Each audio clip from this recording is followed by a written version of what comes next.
মাসটা বিছান, রবের দরবারে সিজদায় চলে যান। সুবহানাল্লাহ। চোখটা বন্ধ করেন, চোখের পানি ছাড়তে থাকেন, মন হালকা হতে থাকবে, সিজদায় রবকে বলতে থাকেন, যা বলার বলতে থাকেন, যেভাবে বলার বলতে থাকেন।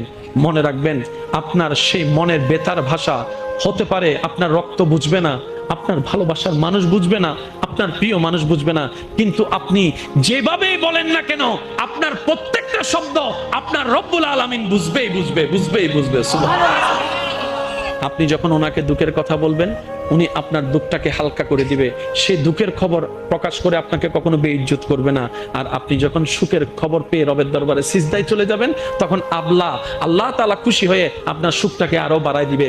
লা ইন শাকারতুম লা আযীদান্নাকুম আয়াতের উপর আমল হয়ে যাবে। আপনি শুকরিয়া করতে থাকবেন, সুখটাকে বাড়তে থাকবেন, সুখের কথা বলতে থাকবেন, রব্বুল আলামিন দেখে দেখে আপনার সুখও বাড়ায় দিবে, শান্তিও বাড়ায় দিবে। বলেন না সুবহানাল্লাহ।